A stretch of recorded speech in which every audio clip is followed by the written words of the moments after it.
ونعوذ بالله من شرور أنفسنا ومن سيئات أعمالنا من يهده الله فلا مضل له ومن يضلل فلا هادي له وأشهد أن لا إله إلا الله وحده لا شريك له وأشهد أن محمدا عبده ورسوله أما بعد فأعوذ بالله من الشيطان الرجيم بسم الله الرحمن الرحيم إنا لما طغى الماء حملناكم في الجارية لنجعلها لكم تذكرة وتعيها أذن واعية. یہ قرآن کی ایک بات ہے کہ اللہ کے بندو، آج اگر تم دنیا میں موجود ہو تو یہ ایمان کی برکت ہے.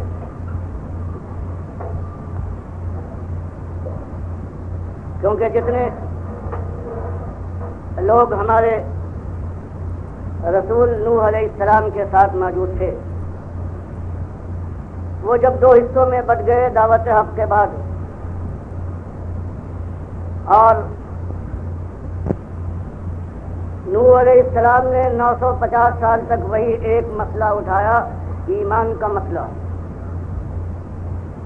جس کے لیے پوری انسانیت کو پروردگار عالم نے آزمائش میں ڈالا ہے.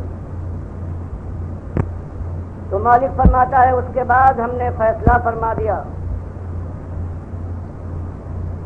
اور سارے بے ایمانوں کو، سارے کافروں اور مشرکوں کو ہم نے آسمان کے پانی اور زمین کے ابلنے والے سوتوں سے سب کو ہم نے ڈبو مارا ہے. صرف ان ایمانداروں کو بچایا ہے جو کشتی میں سوار تھے. وہی مالک یاد دلاتا ہے کہ ایمان کی ناقدری کرنے والوں،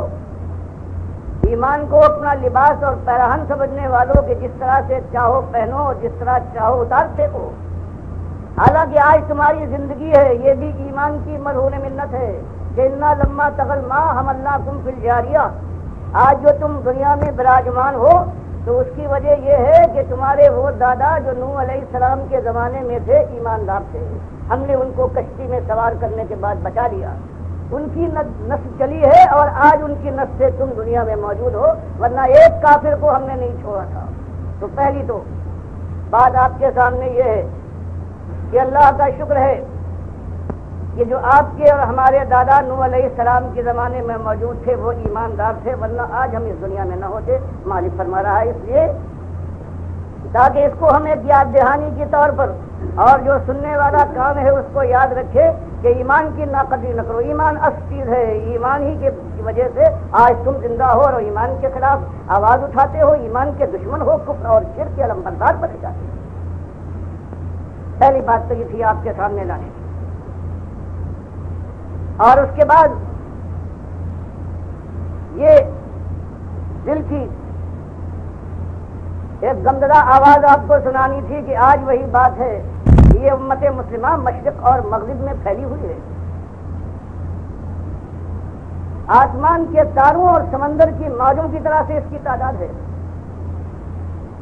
اور آج ساری دنیا میں اس کے ماتھوں پر ٹھوکرے ہیں، اس کے منہ پر تھوکا جا رہا ہے. اس کی آبرو کے کفن تار تار ہیں،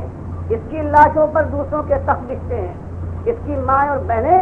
ہندوؤں، سکھوں اور یہودیوں کے بستروں پر اولادیں جنما رہی ہیں. اس کی وجہ آج جو اللہ کی کتاب کے اوپر سے ایمان ہٹتا جا رہا ہے، مالک کی بات کے اوپر اعتماد ختم ہو جاتا ہو رہا ہے، بے اعتمادی کا دور ہے. اس وجہ سے کہ قرآن پڑھنے والے اگر کبھی پڑھیں یا کانوں میں ان کے آواز آئے تو قرآن تو یہ کہتا ہے کہ تم ہی سربلند ہوگے، تم ہی کامگار ہو، تمہارے سروں پر عزت کا تاج رکھا جائے گا، تمہاری بات بات، تمہارا چلن چلن سمجھا جائے گا. اور اس کے بعد یہ ذلت اور خواری کیسی؟ تو آج کا مسلمان یہ سمجھتا ہے کہ یہ قرآن میں تسلی دی تھی مالک نے، کس تسلی تھی؟ اس لیے کہ وہ سمجھتا ہے کہ ہمارا ایمان صحیح ایمان ہے، ہم ایمان پر قائم ہیں اور اس کے بعد بھی ذلیل اس کے معنی یہ ہے کہ اللہ کے فرمان میں کوئی بات ہے، اللہ نے دل بڑا کرنے کے لیے یہ بات کہی۔ تو آپ کی خدمت میں صرف یہی بات میں لانا چاہتا ہوں کہ للہ اس خیال کے اندر نہ مبتلا ہوئیے، غور کیجئے کہ بات کہاں گئی ہے، پہنچی کہاں تک ہے۔ اللہ کی بات صحیح، اصلی بات جو ہمارے اندر پیدا ہوئی ہے کلمہ پڑھنے والوں کے اندر، اور وہ اصلی بات یہ ہے کہ ان کا ایمان نہیں رہا۔ ان کے ایمان میں کفر نے داخل ہونے کے بعد ان کے ایمان کو بدل دیا ہے، شرک نے آلودہ کرنے کے بعد ان کا ایمان ان کے پاس باقی نہیں رکھا۔ اور یہی میں آپ کے سامنے انشاءاللہ پیش کرنے کی کوشش کروں گا۔ اصلی بات یہ ہے، یہ چیز ہے، یہ زہر ہے جو آج مسلمان امت جو کہلاتی ہے اس کی رگوں میں دوڑ رہا ہے، اور جب تک اس کا مداوع نہ ہو، اس کو نہ روکا جائے اور اس کے زہر کا تریاق میسر نہ کیا جائے، اس وقت تک یہ دنیا بھی نہ بدلے گی اور یہ ذلت اور خاری کا سما یوں ہی بندھا رہے گا، اور جو اٹھتا جائے گا آپ کے شوروں کے اندر صبح و شام جب تک قیامت نہ ہو آپ نہ آئے، اور اس کے بعد پھر ہمیشہ کی جہنم کے سفر کر دیا جائے۔ اس سلسلے میں آپ کے سامنے ایک اپنی واردات بیان کرنا چاہتا ہوں کہ جوانی کا عالم تھا، ایک حکیم الامت کہلاتے، قرآن کا ذکر اعمال قرآنی ایک ان کی مشہور کتاب میرے سامنے آئی۔ اس وقت بھی کھٹک پیدا ہو رہی تھی، غلامی کی زنجیروں میں ہم جکڑے ہوئے ہیں، اور ہر طرف اللہ کے بندے جو ایماندار کہلاتے ہیں وہ ذلیل و خوار ہیں۔ اس حکیم الامت کی کتاب اعمال قرآنی کے نام کے پڑھنے کے بعد جب اس کو دیکھا ہے تب پتہ چلا کہ اصلی بات کیا ہے۔ آج جو ایمان اس امت کے اندر ایمان مانا جاتا ہے اور اس ایمان کے علمبردار جو حکیم الامت کہلاتے ہیں، اس کتاب کے ایک دو باتیں آپ کے سامنے ہیں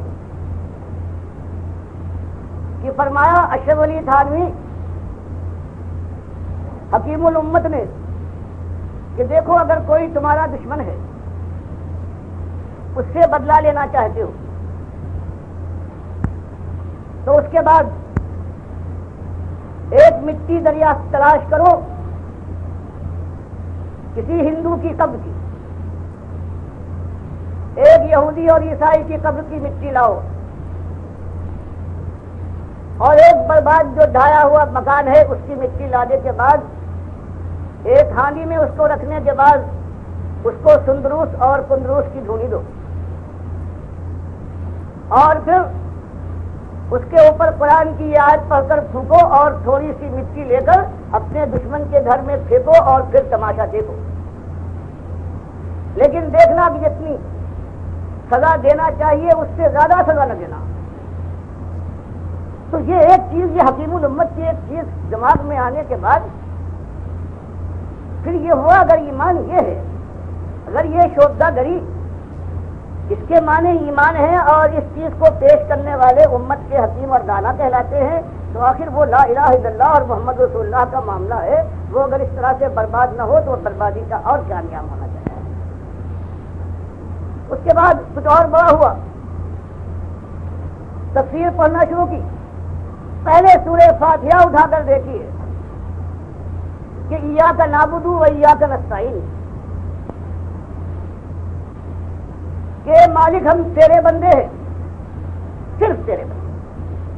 تیری بندگی کرتے ہیں اور تجھ ہی سے مدد مانگتے ہیں۔ اس کے اوپر حاشیہ دیکھا، اور حاشیے میں حقیقت یہی ہے کہ اللہ ہی سے مدد مانگنا چاہیے، لیکن اگر کسی اللہ کے مقبول بندے کو رحمت الہی کا واسطہ مان کر غیر مستقل سمجھ کر اگر اس سے بھی استعانت ظاہری کی جائے، یعنی اس کو بھی پکار لیا جائے کہ یا رسول مدد اور یا علی مشکل کشا تمہاری دعائی ہے، تو اس کے بعد یہ بھی جائز ہے اور یہ بھی استعانت الہی سے تعلق ہے۔ در حقیقت اس کے معنی یہی ہے، اور یہ جب تفسیر عثمانی کے اندر یہ پڑھا اور محمود الحسن صاحب نے یہ 3 پاروں کی تفسیر اور حاشیہ خود لکھا ہے تو دماغ سے ساری چولیں ہل گئی کہ وہ آیت کی جو خالص توحید کے لیے شرک مستقل رد ہے، اب اس کی یہ تعویل ہو رہی ہے کہ اگر کسی مقبول بندے کو رحمت الہی کا محض واسطہ سمجھ کر اس کو پکار لیا جائے تو اس کے بعد یہ بھی جائز ہے، اور یہ بھی ایاک نعبد و ایاک نستعین کے اندر آتا ہے، تو اس کے بعد پھر یہ ایمان نے اپنا سر کیا۔ اور اس کے بعد مفتی اعظم کی جب تفسیر چھپی، مفتی شفیع صاحب کی بالکل یہی بات ان کے اندر اور تلاش کی تو شاہ ولی اللہ اور ان کے خاندان کے اوپر نگاہ پڑی، حجت اللہ البالغہ پڑھی، معلوم ہوا کہ اگر یہ لوگ کہتے ہیں کہ علی رضی اللہ تعالیٰ عنہ تشریف لے آتے ہیں، مدد کرتے ہیں، غوث کا صحیح معنوں میں بغواد والا، یہ فریاد رس ہے، داتا دیتا ہے، تو بتاؤ کس طرح سے اس کو رد کرے؟ شاہ ولی اللہ صاحب تو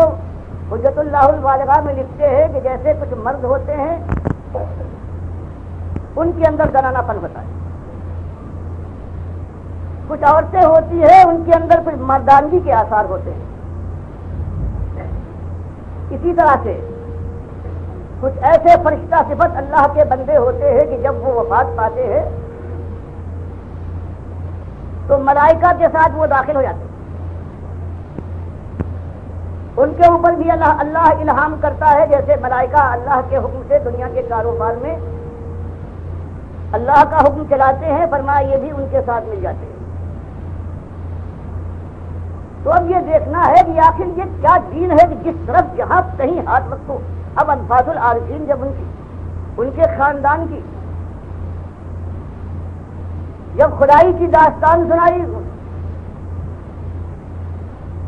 انفاس العارفین شاہ ولی اللہ لکھنے کے بعد لکھتے ہیں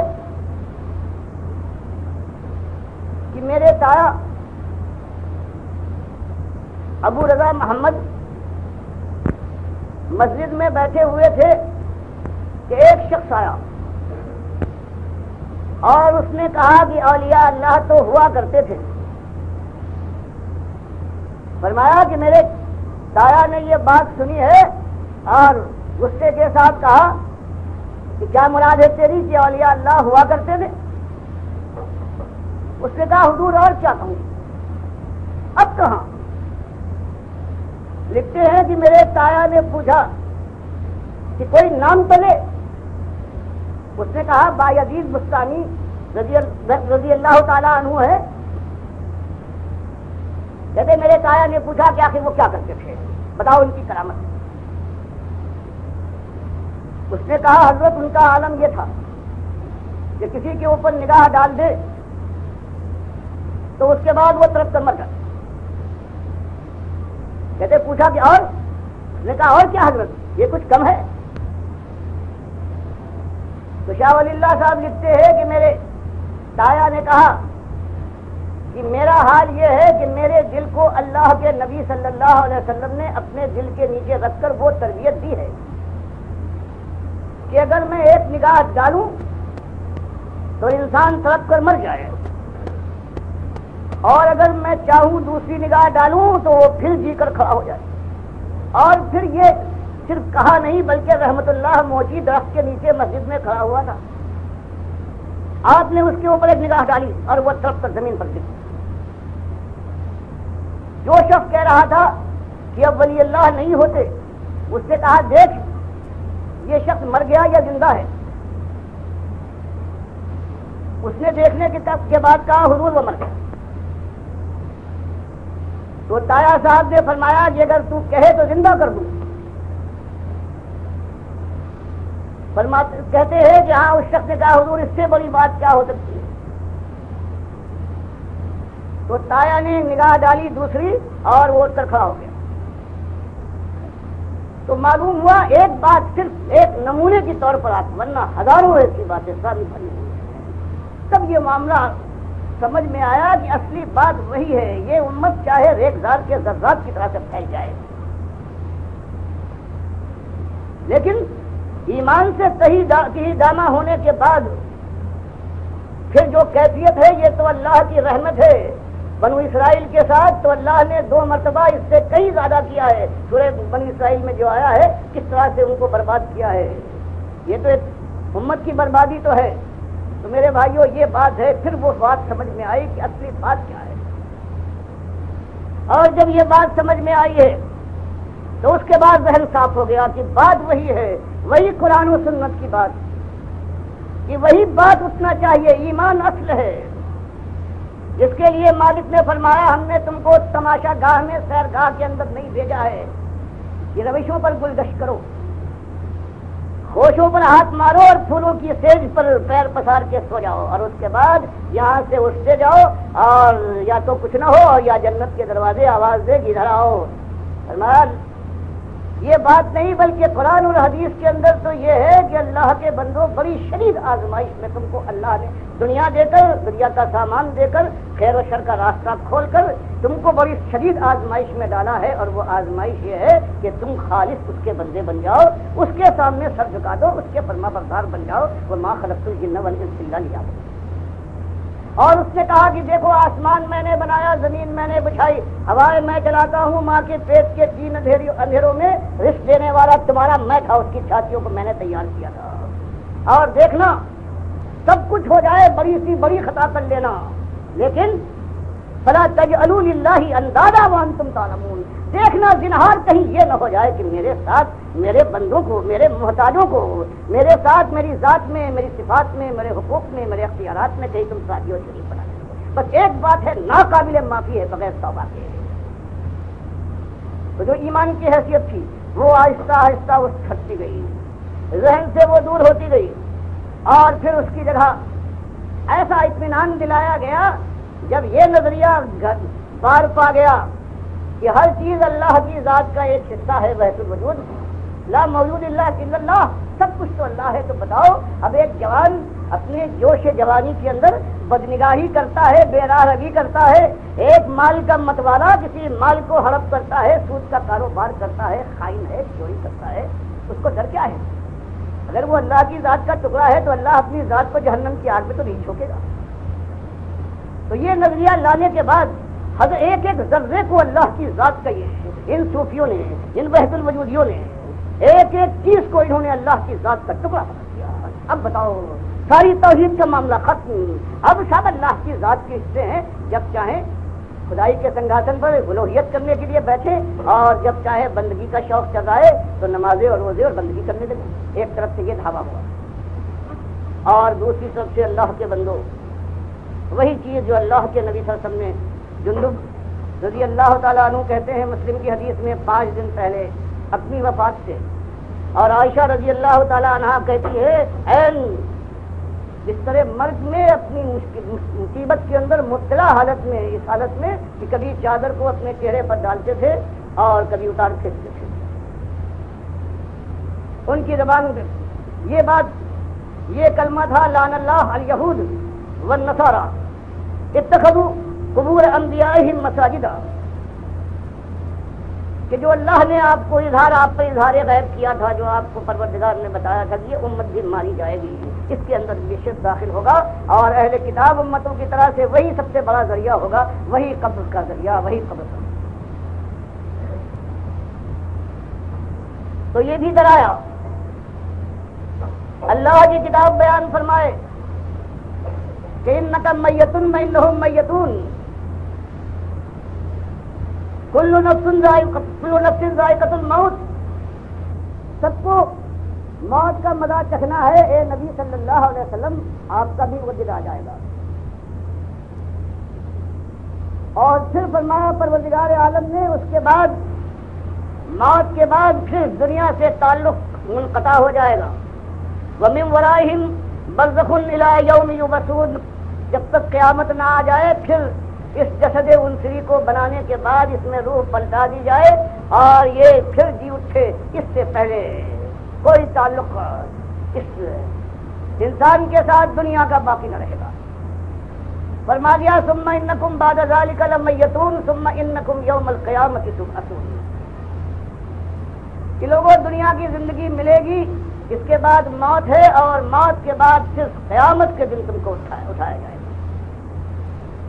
اور فرمایا جو یہ مردے ہیں یہ اموات غیر احیاء، یہ مردے ہیں ان میں جان کی رمق نہیں ہے. وما یشعرون ایان یبعثون، ان کو تو یہ بھی خبر نہیں ہے کہ یہ خود کب اٹھائے جائیں گے، بالکل اپنے حال سے بالکل بے خبر ہے. گویا قرآن نے اس قبر پرستی کی جو جڑ ہے کہ یہ قبر والا زندہ ہے، دیکھتا ہے، سنتا ہے، دعا کرتا ہے، اس جڑ کو قرآن نے یوں ختم کیا. اور نبی صلی اللہ علیہ وسلم نے بخاری کی حدیث میں بیان فرمایا کہ 2 فرشتے مجھے آئے اور لے گئے. آپ کے مقامات بھی دکھائے ہیں یہاں، اور اس کے بعد جنت دکھائی، جنت کے بعد جنت الفردوس میں لے گئے. میں نے تعریف کی سب سے اچھی جگہ یہ ہے. پھر انہوں نے کہا کہ دونوں فرشتوں نے کہ آپ ذرا اوپر نگاہ ڈالیے. کہتے میں نے نگاہ ڈالی اور ایسی جگہ نظر آئی کہ جنت الفردوس کی اور کوئی جگہ اس کا مقابلہ نہیں کر سکتی. میں نے پوچھا کہ یہ جگہ کس کی ہے، مقام کس کا ہے؟ دونوں فرشتوں نے، میکائیل اور جبریل علیہ السلام نے کہا یہ آپ کا مقام ہے. بخاری کی حدیث میں اللہ کے نبی صلی اللہ علیہ وسلم فرماتے ہیں پھر میں نے کہا جب میرا مقام ہے تو چھوڑو مجھے، میں اس پہ داخل ہو جاؤں. ان دونوں فرشتوں نے کہا کہ نہیں، مقام تو آپ کا ہے لیکن ابھی آپ کی زندگی کی ایک مدت باقی ہے، آپ اسے پورا کر لیں، آپ اس میں داخل ہو جائیں گے. حدیث نے بتا دیا کہ اللہ کے نبی صلی اللہ علیہ وسلم وفات کے بعد جنت الفردوس میں شہداء سے بھی بلند مقام، جس کا مسلم میں اشارہ آیا ہے، جس کو وسیلے کے نام سے آیا ہے، اللہ کے نبی صلی اللہ علیہ وسلم نے فرمایا کہ وہ ایک بندے کو ملے گا سب سے بڑا اور معزز مقام ہے، اور مجھے امید ہے وہ بندہ میں ہوں گا. تو قرآن اور حدیث کے بعد اللہ کے نبی صلی اللہ علیہ وسلم کی وفات کے اوپر ابو بکر و عمر رضی اللہ تعالیٰ عنہما میں یہی بات اٹھی کہ نبی صلی اللہ علیہ وسلم زندہ ہیں یا وفات پا چکے ہیں. اور آخر میں صدیق اکبر رضی اللہ تعالیٰ عنہ کے خطبے کے بعد یلا من کان یعبد محمدن فإن محمدن قد مات. کان کھول کر سن لو، اگر کسی کے دل میں کوئی شک، کوئی تردد ہے کہ جو محمد صلی اللہ علیہ وسلم کا پجاری تھا ان کو الحی مانتا تھا کہ ان کے لیے وفات نہیں ہے، موت نہیں آئے گی، زندہ جاوید ہے، ہمیشہ رہیں گے، تو وہ سن لے ان محمد قد مات، کہ محمد صلی اللہ علیہ وسلم کی وفات ہو گئی. اور وہ من کان یعبد اللہ فإن اللہ حی لا یموت. اور جو اللہ کا صحیح معنوں میں پجاری تھا اور ہے وہ سن لے کہ اللہ کو موت نہیں ہے، پروردگار الحی ہے، القیوم ہے. وما محمد اللہ رسول قد خلت من قبلہ الرسل. پھر قرآن کی 2 آیتیں پڑھنے کے بعد وہ شہادت دی ہے. تو بخاری بیان کرتے ہیں کہ حضرت عمر رضی اللہ تعالیٰ عنہ اور چند حضرات تھے جو متاثر تھے، وہ ہوش میں آ گئے، اور اس کے بعد سب کی زبان پر یہ آیتیں جو پہلے ہمیشہ پڑھتے تھے وہ جاری ہو گئی. تو گویا اس طرح سے قرآن، حدیث اور اجماع صحابہ اس بات پر کہ اللہ کے نبی صلی اللہ علیہ وسلم کی وفات پر. اور آج دنیا کا کیا عالم ہے کوئی دنیا میں کوئی ایک ایسا مسلک جو یہ کہہ دے کہ ہم نہیں مانتے اللہ کے نبی صلی اللہ علیہ وسلم کو قبر کے اندر زندہ ہے، وہاں درود و سلام پڑھا جائے سنتے ہے؟ کوئی آج ایک مسلک بتائے کوئی اللہ کا بندہ ہے جو مسلک کہلاتا ہے؟ چاروں یہ مسلک 5واں 6واں 8واں 10واں، کوئی ایک آج دنیا کے اندر مسلمانوں کا کوئی ایک مسلکی گروہ نہیں ہے جو یہ مانتا ہو کہ اللہ کے نبی صلی اللہ علیہ وسلم وفات پالے ہیں اور اب سنتے نہیں ہیں. اب قبر کے اندر وہ مردہ ہے، ان کی لاش ہے، اور باقی ان کے اندر یہ طاقت نہیں ہے کہ سنیں اور جواب دے، یا فرشتے جن اس درود و سلام کو جو دور سے پڑھا جائے جس سے کہا جاتا ہے اللہم صلی، اے اللہ تو رحمت فرما. سب سے بڑی توحید کی بات کہ اہل کتاب امت نے اپنے پیغمبروں کو اللہ کے ساتھ شریک ٹھہرایا ہے. اللہ کے نبی صلی اللہ علیہ وسلم نے ہم کو ہدایت کی کہ جب آپ کا نام آئے تو اس کے بعد اللہ سے دعا کرو، کہو اللہم صلی علی محمد، کہ اللہ رحمت فرما محمد صلی اللہ علیہ وسلم. اور جب تم یہ کہو گے تو فوراً تمہارا ماتھا ٹھنکے گا کہ اللہ کے نبی صلی اللہ علیہ وسلم اللہ کے ساتھ شریک نہیں ہو سکتے، ورنہ ہم ان کے لیے دعا کیوں کرتے اللہ سے. تو ایک عقیدہ وہ کہ وہاں دور سلام سنتے ہیں اور سنتا ہے وہ جو زندہ ہو، اور دوسرا جو تو کفر ہے اللہ کا. اللہ نے فرمایا آمن الرسول بما انزل الیہ من ربہ والمؤمنون. یہ وہ دو آیتیں ہیں جن کے لیے اللہ کے نبی صاحب نے بخاری مسلم کی حدیث میں بیان کیا ہے کہ یہ کسی نبی کو اس طرح سے یہ عظمت کی چیزیں نہیں ملی ہیں. معراج میں مسلم کی روایت ہے کہ جہاں 3 چیزیں اللہ نے مجھے دی ہیں، 5 وقت کی نماز اور یہ خواتین سورہ بقرہ، اور تیسری چیز یہ ہے کہ آپ کی امت میں کوئی مہلکات سے مہلکات زانی ہو، قاتل ہو، اگر میرے پاس آ گیا تو میں اس کو معاف کر کے رہوں گا ایک شرط پر، لا یشرک بی شیئا، میرے ساتھ وہ مشرک بن کر نہ آیا ہو. تو اللہ نے یہ فرمایا کہ یہ کتاب ہے، جو کتاب یہ کہہ جائے اور جو اس کی تفسیر بیان کر دے ہمارا نبی اور وہ ثابت ہو جائے، اس سے جو اعراض کرے اس کے علاوہ اپنی چلائے تو وہ طاغوت کا پرستار ہے، اور جس کی بات اس معنوں میں مانتا ہے وہ طاغوت ہے. اور آج دنیا میں طاغوت کی بندگی ہو رہی ہے. کوئی ایک مطلب نہیں ہے جو یہ نہ مانتا ہو کہ اللہ کی کتاب کا کہنا چاہے وہ کہتی ہو، لیکن اس کے اندر استثناء ہے. اللہ کے نبی صلی اللہ علیہ وسلم یہ بہرحال زندہ ہیں اور قبر میں قیامت سے پہلے زندہ ہیں، سنتے ہیں اور جواب دیتے ہیں. اور اللہ کی بجائے جو اللہ فرماتا ہے اللہ ترجع الامور کل، سارے اعمال اللہ کے پاس فیصلے کے لیے پہنچتے ہیں. لیکن یہ عقیدہ کیا ہے آج سارے امت مسلمہ کا کہ یہاں جو ہم درود پڑھے دور سے قبر پر تو خود سنتے ہیں، دور سے پڑھے تو فرشتے عربی بھی نہیں جانتے کہ ہم نے اللہ کو مخاطب کیا ہے. اللہم صلی، وہ ان سارے اعمال کو لے کر یا اس درود کے الفاظ کو لے کر جا کر قبر نبی صلی اللہ علیہ وسلم کے اندر آپ کے اوپر پیش کر دیتے ہیں. یہ وہ شرک ہے کہ آج امت کے ہر رب کے اندر دوڑ رہا ہے. اور اللہ اس گالی کو مالک فرماتا ہے ایک گالی برداشت، ان اللہ لا یغفر ان یشرک به ویغفر ما دون ذلک لمن یشاء. اور ابن آدم شتمنی، یہ کافر اور مشرک ایمان کے معاملے میں جو بگاڑ پیدا کرتا ہے یہ مجھے گالیاں دیتا ہے. تو یہ امت نمازی امت ہے. آج دنیا میں کوئی ایسی قوم موجود نہیں ہے جو عبادات کے لحاظ سے اتنا وقت صرف کرے، اتنا مال لگائے حج اور زکوٰۃ کے سلسلے میں، کس قدر عبادت گزار ہو، لیکن ایسی عبادت اس کے اندر ایمان کا معاملہ بگڑ جائے. تو اللہ فرماتا ہے مثل الذین کفروا اعمالهم، مثل الذین کفروا بربهم اعمالهم کرماد. کسی اور کو بھی پکارا جائے تو وہ بھی سن لے گا اور وہ بھی مدد کر سکتا ہے. یہ رحمت الہی کا ایک واسطہ سمجھ کر پکارو، اللہ کے بندوں کو لگاؤ نعرے. جب عقیدہ یہ ہو جائے کہ یہ قبر والا زندہ ہے، اللہ کے نبی صلی اللہ علیہ وسلم زندہ ہے، قرآن کا یوں انکار کر ڈالا جائے. جب اعمال اللہ کے پاس فیصلے کے لیے جانے کی بجائے بیچ میں روک لیے جائیں اور اللہ کے نبی صلی اللہ علیہ وسلم کو ذمہ دار بنا دیا جائے، تو بتائیے اس کے بعد یہ کچھ دیکھنے میں کتنی معمولی چیزیں ہیں، لیکن مالک فرماتا ہے یہ اعمال کے اوپر گھمنڈ کرنے والوں، اترانے والوں، مثل الذین کفروا، ان کافروں کے اعمال کے اوپر نہ جانا جو اپنے رب کے ساتھ کفر کرتے ہیں. ان کے پہاڑ ایسے اعمالوں کی مثال یہ ہے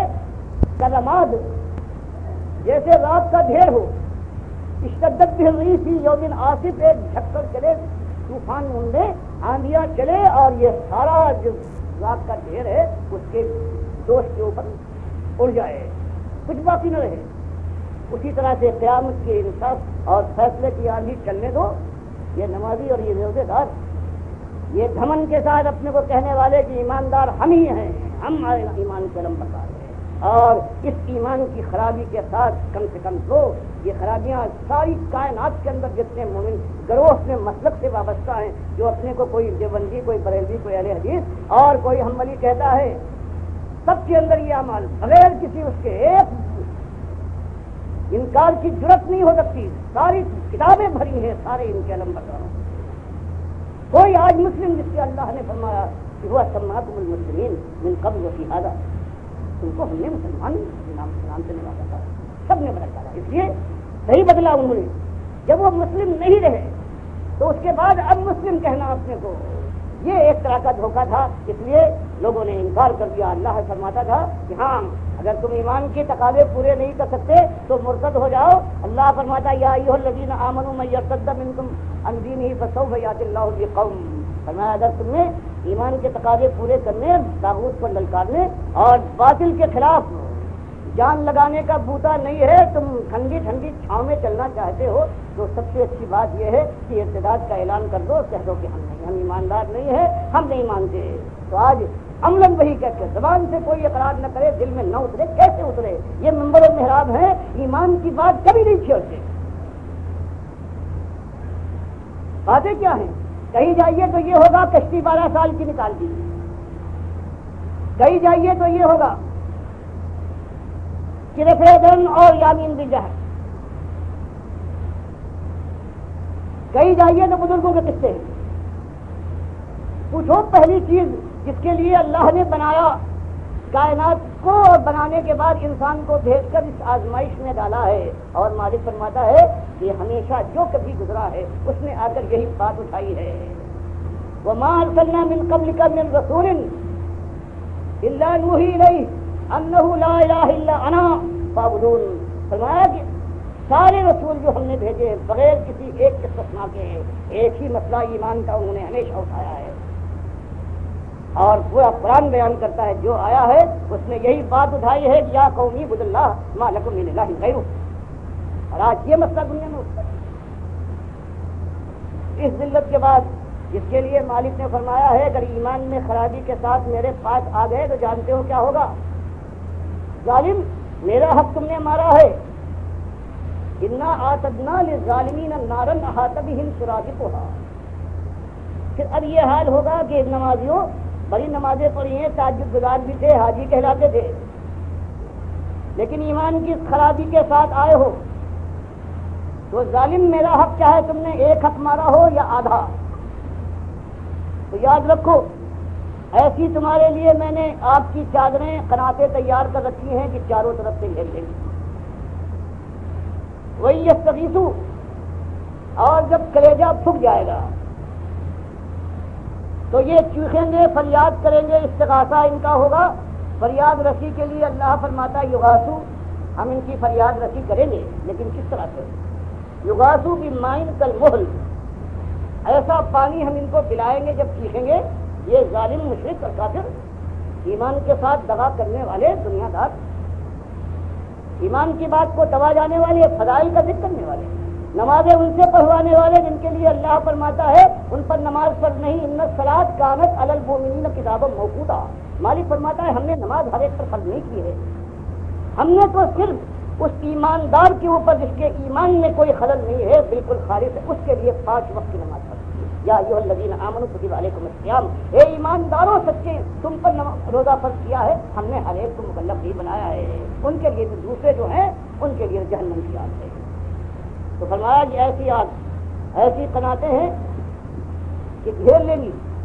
اور جب فریاد کرے گا یہ پانی پلاؤ تو مالک فرماتا ہے پانی پلایا جائے گا، لیکن کیسا؟ کالمہل۔ عبداللہ ابن مسعود رضی اللہ تعالیٰ عنہ کہتے ہیں مہل کے معنی یہ ہے کہ ایک تانبے کی دھات کو لو، گرم کرو آپ کے اوپر، اور اس کے بعد اتنی گرم ہونے کے بعد وہ جب پگھل جائے اور وہ بننے لگے، تو یہ ہے مہل، سمجھ لو ایسا مہل ہوگا، اور ایسا پانی دیا جائے گا رقیق، اور جب قریب پہنچے گا یشفی الوجوہ، چہروں کو بھون ڈالے گا، بیس شراب بساعت مطلب۔ تو لوگوں کیسا برا مشروب ہے یہ، کیسی بری مہمانی والی، اور اس کے مقابلے میں ایماندار جھوپڑی سے نکلنے والا ہے۔ رب اشفا اکبر مدفون بالابواب لو اقسم علی اللہ لا برا۔ بخاری مسلم کی حدیث میں یہ ایسا ہے میرا مخلص بندہ، اشفا بال پریشان، دن رات کی محنت مزدوری غربت کی تنگی ہے، اب بڑا بدن عطا ہوا ہے درد و غبار سے، مدفون بالابواب، ایسے دروازوں پر جہاں دربان ہوتے ہیں پہنچ کر داخلہ چاہے تو دھکا دے کر اسے واپس بھیج دیا جائے، اور لیکن وہ مجھے اتنا محبوب ہے، لو اقسم علی اللہ، اگر اللہ کو کوئی قسم دلا دے لا برہ، تو اللہ اس کی قسم کی ادا رکھے گا، اس کو حاصل نہ کرے گا۔ تو یہ دونوں چیزیں آپ نے دیکھی، دونوں انجام ہیں۔ یہ امت ہے عاملۃ الناصبہ، کتنے اس کے اندر ہیں؟ کیا ہے اس کا ایک حصہ ہو، 1% ہو جو بہرحال نماز پڑھتا ہے، روزے رکھتا ہے، کچھ پابندیاں ہیں، لیکن حالت کیا ہے؟ اللہ فرماتا عاملۃ الناصبہ تصلیٰ نارا حامیہ، عمل بھی کریں گے، تھک بھی جائیں گے، لیکن اس کے بعد جہنم کے شعلوں میں رکھیں گے۔ اس ایمان کی ایسی بات ہے۔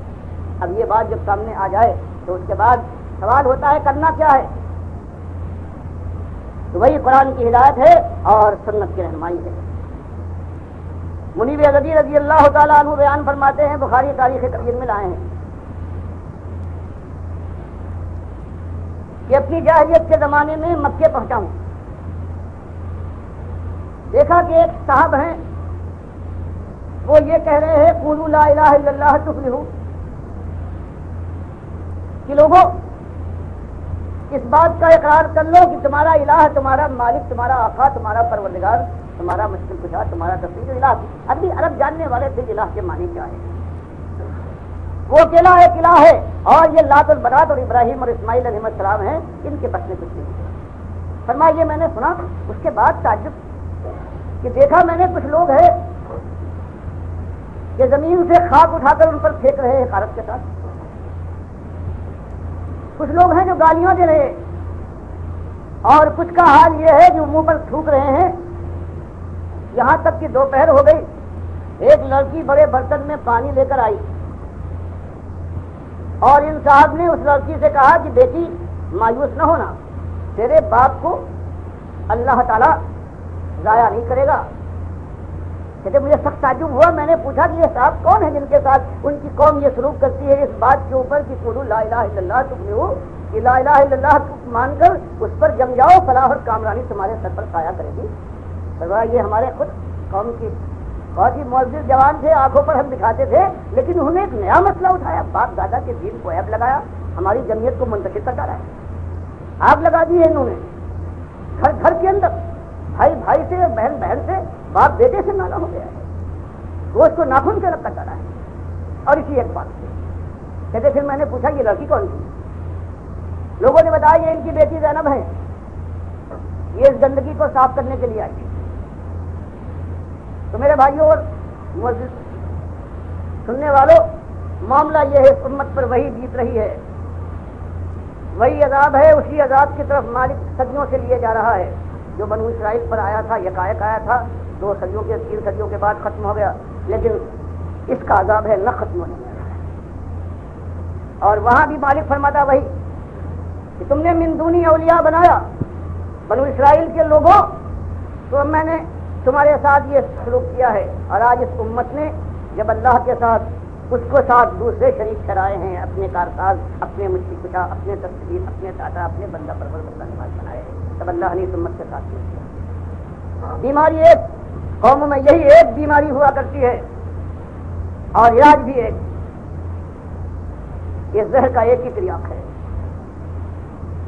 اس آواز پر کان دھرا جائے، ایمان کو مانا جائے، تقاضے سمجھے جائیں، ایمان کے خلاف جتنی چیزیں ہیں ان کا ادراک اور شعور پیدا کیا جائے کہ شرک کسے کہتے ہیں، اور شرک پھیلانے والے کفر کے داعیان گزرے ہیں جن کو رحمت اللہ علیہ، ان کو امام مانا جاتا ہے، وہ طاغوت کون سے ہیں، انہوں نے کیا چیز پھیلائی، قرآن اور حدیث کے مقابلے میں کس طرح سے انہوں نے اپنی بات چلائی ہے، جب تک وہ بات قوم کے سامنے کھول کر نہ لائی جائے اس وقت بات سمجھ میں نہ آئے گی۔ اللہ کے نبی صلی اللہ علیہ وسلم 2500 سال کے بعد ابراہیم اور اسماعیل علیہ السلام کے بعد آئے ہیں، اور قوم پوچھتی ہے کہ آپ کیا نئی بات لائے ہیں؟ مانتے ہیں اللہ کو، آسمان اس نے بنایا، زمین اس نے بچھائی، ہوائیں وہ چلاتا ہے، معاملات ساری کائنات کے وہ طے کر دیتا ہے، تو آپ ہم سے اور کیا چاہتے ہیں؟ تو اللہ کے نبی صلی اللہ علیہ وسلم نے فرمایا یہ سب تم کچھ ماننے کے باوجود تم اللہ کے ساتھ اللہ کے بندوں کو بھی شریک ٹھہراتے ہو، اور کہتے ہو کہ ہم ملت ابراہیمی کے ماننے والے ہیں، اور ابراہیم کی ملت کان حنیفہ و ما کان من المشرکین، وہ تو یکسو یک رنگ تھا، جو تم اپنا جس کو بڑا مانتے ہو تو وہ یکسو یک رنگ تھا، وہ مشرک نہیں تھا، تم مشرک بن گئے ہو۔ تو یہ بات ہے جس کو آج لوگ بیان کرنے سے اس لیے کتراتے ہیں کہ جو شیشے کے محل میں آرام کر رہا ہو وہ دنیا کے دوسروں کے اوپر پتھر تو نہیں پھینکتا، اس لیے آج جو اپنے کو علمبردار بھی سمجھتے ہیں، غلط فہمی یہ ہو گئی ہے کہ ہم توحیدی ہے، توحید کے علمبردار، قرآن و سنت کے ماننے والے ہیں، کتنے ہر جگہ اس ملک کے اندر، ہر جگہ، ہر قسم میں، ہر مسلک کے لوگ ہیں جو اپنے کو یہ سمجھتے ہیں، لیکن اللہ گواہ ہے کہ ہر ایک کے اندر کفر و شرک ہے جو پہنچ چکا ہے، کسی میں کم کسی میں زیادہ. اور سب سے کم جو اس امت کے اندر یہاں ہے وہ حنبلیوں میں ہے یا اہل حدیث میں ہے. وہ دو چیزیں ہیں ایسی. باقی اور امت کے اندر ہزاروں چاہے پھیلی ہوں، اور یہ دو چیزیں ہیں. ایک یہ کہ اللہ کے نبی صلی اللہ علیہ وسلم قبر کے پاس جو صلی اللہ علیہ وسلم سنتے ہیں، یعنی سماع ان کا ہے، حیات ان کے اندر ہے. یہ اللہ کی کتاب کا حکم ہے. اور دوسری بات، چاہے اس کو مانے کوئی کہ 1 منٹ کے لیے صرف سوال و جواب کے لیے ہوتا، اللہ فرماتا نہیں، جنہاں ایسی بات نہ کہنا. ہمارا قاعدہ یہ ہے ثم انکم بعد ذلک لمیتون ثم انکم یوم القیامۃ تبعثون. ایک لمحے کے لیے قیامت سے پہلے مرنے کے بعد زندگی کا کہیں رمق نہیں آ سکتی اس جانب کے اندر. تو یہ ایک مسئلہ ہے آپ کے سامنے. درخواستی کہیے تو درخواستی، ہوشیار کرنے والا، جہنم کے شعلوں سے ڈرانے والا ہے. تو آپ کا یہ خادم آپ کے سامنے یہی ایک بات کہتا ہے کہ کوئی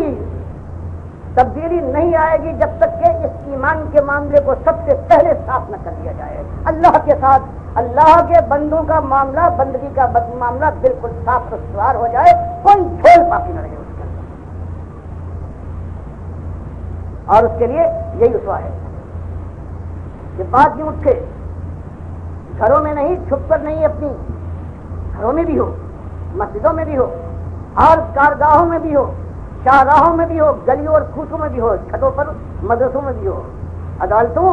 اور سارے مقامات پر جہاں اللہ کا بندہ کوئی ملتا ہے اس کے سامنے ایک ہی بات کہ موت آنکھیں دکھا رہی ہے. ہر قدم جو ہر آگے بڑھ رہا ہے، ہر سانس جو آ رہی ہے، یہ موت کے قریب کرتی جا رہی ہے. اور اس وقت دونوں باتیں جب معتذر ہوگا، جب غیر شہود بن جائے گا، قرآن اور حدیث بے حساب آیتیں بیان کرتی ہیں کہ بس اسی وقت اللہ جب دونوں ڈالے مل رہے ہوں گے بات بالکل صاف کر دے گا دونوں کے لیے. بے ایمان سے کہا جائے گا کہ مزہ کر لیا تو نے، اب چل، اب شولوں میں تیرا مقام ہے. اور ایماندار خوشخبری سنا دی جائے گی کہ اب نہ آئندہ کا کوئی خوف اور نہ پرانا کوئی غم ستائے گا. اب جو تیرے دل میں لکم فیہا ما تشتہی انفسکم ولکم فیہا ما تدعون نزلا من غفور رحیم. اب جو تمہارے دل میں بے اختیاری اور بغیر ارادے کی کوئی خواہش پیدا ہو جائے وہ اللہ تعالیٰ پوری کر دے گا. وَلَكُمْ فِيهَا مَا تَدَّعُونَ جو زبان سے تم کہہ دو، جو تمہارا حکم صادر ہو جائے اس کے اندر کمی نہ کی جائے. اب تم ہمیشہ ہمیشہ کے لیے غفور الرحیم کے مہمان ہو، وہ پذیرائی اور مہربانی کرے گا. یہ دونوں انجام ہیں. اور آپ سے چوروں بچنے کے لیے مالک نے بیان کر دیا کہ ٹھنڈی چھاؤں میں چل کر ایمان کے دعوے کے ساتھ چاہتے ہو کہ جنت کے دروازوں پر جا کر تم پہنچو اور دستک دو، دروازے کھولے جائے، حوروں کا مجرا ہو اور غلمان تمہاری خدمت کے لیے حاضر ہو جائے. تم نے یہ سمجھا ہے، تم نے یہ سمجھ رکھا ہے تدخلوا الجنہ ولما یاتکم مثل الذین خلوا من قبلکم مستهم الباساء والضراء وزلزلوا حتى یقول الرسول والذین آمنوا معه متى نصر اللہ الا ان نصر اللہ قریب. فرمایا ابھی وہ بات جو دین کی دعوت دینے والے، توحید کا اعلان کرنے والے، طاغوت کی نشاندہی کرنے کے بعد شرک سے بچنے کے لیے ہوشیار کرنے والے جو لوگ گزرے ہیں اس سے پہلے اللہ کے دین کے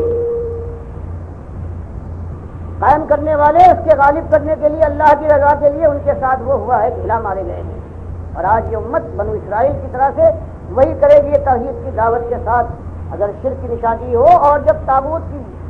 پردہ داری کی جائے کہ جن کو تم اپنا پیشوا بنا رہے ہو، انہوں نے پورے دین کو بدل ڈالا ہے اور آج اس دین کو تم سینے سے لگا رہے ہو اور پیشانیوں کے اوپر رکھنے کے بعد اس کو عزت دیتے ہو، تو پھر قیامتیں برپا ہوں گی. پھر وہی ہوگا، کوئی مارا جائے گا، کوئی نکالا جائے گا، ہجرت کے مقام آواز دیں گے اور اس کے بعد سب کہیں جانے کے بعد پھر وہ آخری وار ہوگا جو اللہ نے بیان فرمایا ہے کہ ان الذین کے وقار کو جو صحیح معنوں میں دنیا میں غالب کرنے اور قائم کرنے کے لیے اپنی جان اور مال کی بازی کھیل سکتا ہے، وہ ہے صحیح معنوں میں اللہ کی بارگاہ میں صحیح معنوں میں ایماندار. اس کے مالک ایمان کی تصدیق فرماتا ہے ان الذین آمنوا، فرمایا میں ایسے ایماندار چاہتے ہیں جو ایمان لانے کے بعد اپنی زندگی سے ایمان کا حق ادا کر دے اور وہ حاضر ہو. اس کے بعد فوراً حقیقت کا معاملہ آ گیا. فرمایا کیوں؟ اس کے بعد صرف خود اللہ کے بندے نہیں ہیں بلکہ دنیا والوں کے سامنے دین کی دعوت اس طرح سے واضح آ کر کھول کر بیان کرے، کفر شرک کا معاملہ صاف کرے، طاغوت کی نشاندہی کرے کہ قوم ان کو اپنے اندر سے نکال سکے۔ لیکن اس کے بعد نہیں یہ کہ اس کے بعد پھر مایوس ہو جائے، فرمانے وجاہدوا، اس کے بعد پھر جہاد کرے اپنی جان اور مال سے یہاں تک کہ اللہ کا دین غالب ہو۔ تو یہ مسئلہ ہمارے سامنے ساری کائنات کے اندر صرف ان کا یہ حق ہے، ان پر ذمہ داری ہے جو اللہ کے اوپر صحیح معنوں میں ایمان لے آئے ہیں، اپنے ایمان کو انہوں نے کفر اور شرک اور بدعت سے پاک کر لیا ہے۔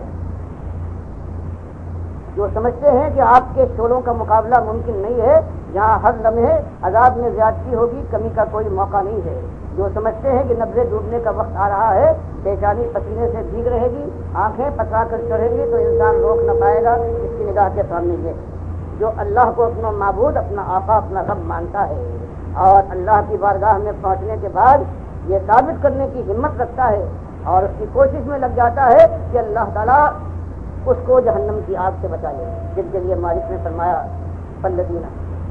ہاجروا واخرجوا من دیارہم وأوذوا فی سبیلی وقاتلوا وقتلوا لأکفرن عنہم سیئاتہم ولأدخلنہم جنات تجری من تحتہا الانہار۔ ان لوگوں کے لیے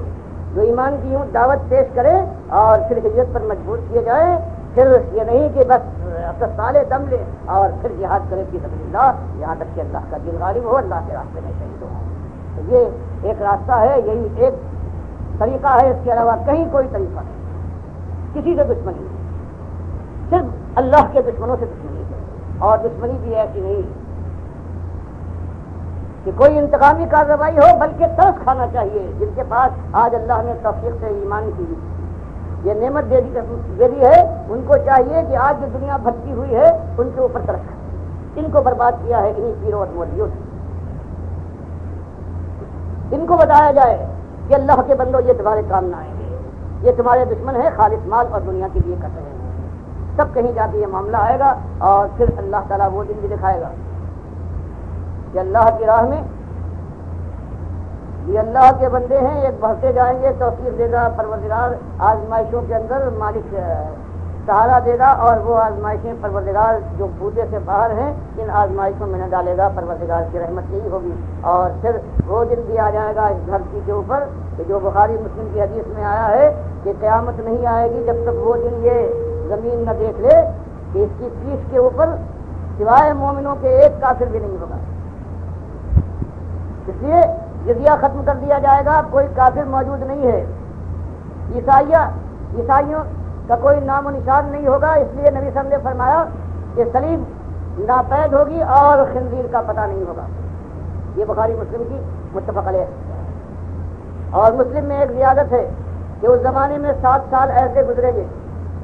کہ سارے مومن ہوں گے اور 2 مومنوں کے درمیان کوئی بغض، کوئی حسد، کوئی رنجش بات نہ پاتے۔ اس کے بعد پھر شیطان کا وار ہوگا، آہستہ آہستہ کفر و شرک پھیلے گا۔ ایک وقت ایسا آ جائے گا کہ ایک ہوا چلے گی اللہ کی طرف سے اور جو مومن ابھی تک ہے کافر مشرک نہیں ہوا ہے، چاہے گناہگار ہو چکا ہو، اس کو وہ ڈھونڈ کر پالے گی، چاہے وہ کہیں چھپ جائے اور وہ لگے گی اور وہ مر جائے گا۔ اب جو کافر مشرک ہو چکے ہیں وہی اس دنیا کے باقی ہوں گے اور اللہ ان کے اوپر دنیا بے شمار نشاور کر دے گا اور یہ دیوانے گدھوں کی طرح سے دنیا پر پھل پڑیں گے اور اس کی خرمستی میں اسی طرح سے مبتلا ہوں گے کہ ان کے اوپر قیامت کا زلزلہ آئے گا، بنفے کا پستول اور سور سے پھونک مار دی جائے گی۔ تو یہ ایک روداد ہے اور اس کا لب لباب یہ ہے کہ قوا انفسکم واہلیکم نارا، بچاؤ اللہ کے بندوں اپنی جانوں کو اور اپنے اہل عیال کو جہنم کی اس آگ سے کہ جس کے اندر جانے کے بعد پھر چھٹکارا ملے گا۔ اور اس کے لیے نسخہ کیمیا ہے کہ اٹھو اللہ کے بندو، اللہ کا نام لے کر اٹھو، اللہ کے دین کو قبول کرنے کے بعد سنت کو راہ بناؤ اور اس کے بعد پھر وہ نمازیں جہاں ہیں اسی انداز سے، وہ روزے ہیں، وہ حج ہے، وہ زکوٰۃ ہیں اور وہ ساری سنت اور کی پابندیاں ہیں، بالکل اسی انداز سے خلوص کے ساتھ پوری سمجھ اور ہوش و حواس کے ساتھ احتساب کے ساتھ یہ کام کیا جائے اور پھر اللہ کے بندوں کو دعوت دی جائے اور ان سے کہا جائے کل نفس ذائقۃ الموت، ہر نفس کو موت آنے والی ہے اور انما توفون اجورکم یوم القیامہ۔ آج دنیا کے اندر اگر کچھ فراخی ہے تو سمجھتے ہو کامیاب آئے ہو، فرمایا اصلی بھرپور بدلہ تو قیامت سے ملنے والا ہے اور 2 شکلوں میں آئے گا۔ فمن زحزح عن النار وادخل الجنة فقد فاز، جو اس دن آگ سے بچا کر جنت میں داخل کر دیا جائے وہ جیتا اور باقی سارے ہار گئے۔ وما الحیات الدنیا الا متاع الغرور، دنیا میں جو تم نے کامیابی اور ناکامی کے پیمانے بنائے ہیں یہ خالص فریب کے معیار ہیں، ان کو توڑ دو۔ میرے بھائیوں، یہی بات ہم آپ یہاں بھی کہنے آیا ہوں اور یہی دنیا والوں کے سامنے کہ اس موت یہ چٹکی سے پہلے، اس سے پہلے کہ خالص مایوسی کا وقت ہو، حسرت و یاد کا سما ہو، آؤ کہ اللہ سے توبہ کریں، پروردگار سے توبہ کرنے کے بعد اور پھر اللہ کے دین کو قبول کرنے کے بعد پھر میدان میں پھر بات جو ہے اللہ کے نبی صلی اللہ علیہ وسلم جو صحابہ آپ آئے ہیں رسول اللہ صلی اللہ علیہ وسلم کی طرف سے تقریر فرمائیے، کھڑے ہوئے ہیں آپس میں اشارے کرنے کے بعد انہوں نے اشارہ کیا ہے اپنے ساتھی کو اور پیچھے سے نیزہ مارا ہے جو ان کی پیٹھ میں لگنے کے بعد سینے سے پار ہو گیا ہے، خون کا فوارہ پھوٹا ہے دل سے ہٹ جانے سے، اور ان کی زبان سے بجائے اس کے کہ لعنت اور ملامت کی کوئی بات نکلتی، بخاری مسلم روایت کرتے ہیں یہ خوشی سے بے قابو ہو کر کہتے ہیں اللہ اکبر فزت رب الکعبہ، مالک تیری کبریائی، تیرا احسان مالک، فزت رب الکعبہ، میں تو رب کامیاب ٹھہرا۔ تب وہ چیز آئے گی اس ایک بات کے اوپر، اسی واقعہ تحسبن الذین قتلوا فی سبیل اللہ امواتا بل احیاء عند ربہم یرزقون، یہ جیسے میدان جنگ والے کے لیے ہے یہ کہ جو اللہ کی راہ میں شہید کر دیا جائے، ویسے ہی اللہ کے دین کی صحیح دعوت دیتے ہوئے کسی کافر اور مشرک کے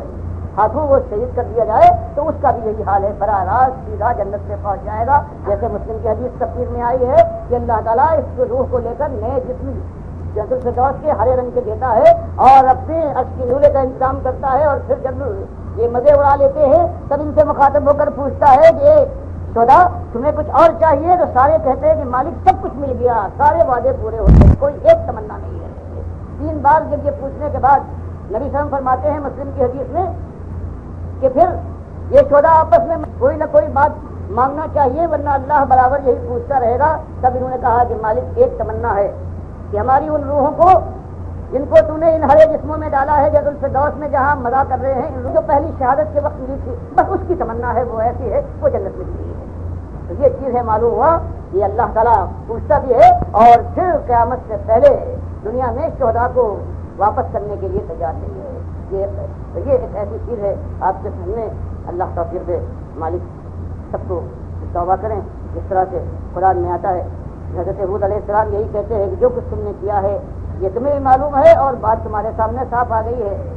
تو یا قوم استغفروا ربکم ثم توبوا الیہ، اللہ سے معافی مانگو، توبہ کر کے پلٹو، یرسل السماء علیکم مدرارا، اس دنیا میں بھی پروردگار عالم آسمان کو رحمتوں کا دھارا بنا کر برسا دے گا اور آخرت میں جنت کی بادشاہت سے لہلاتے ہوئے باغات سے قدم چومیں گے۔ اللہ مجھے بھی توفیق دے اس بڑھاپے میں جماعوں کی ایمان کے ساتھ خلوص کے ساتھ اللہ کے راستے میں جہاد کی زبان کا بھی ہے، اس کے بعد اللہ جہاں جہاں تک لے جائے سب کو مالک توفیق دے اور سارے سننے والوں کو اور ان کے متعلقین کو پروردگار عالم جہنم کے شعلوں سے محفوظ کر کے جنت کی بہاروں سے سپر کر دے۔ اقول قولی ھذا واستغفر اللہ لی ولکم۔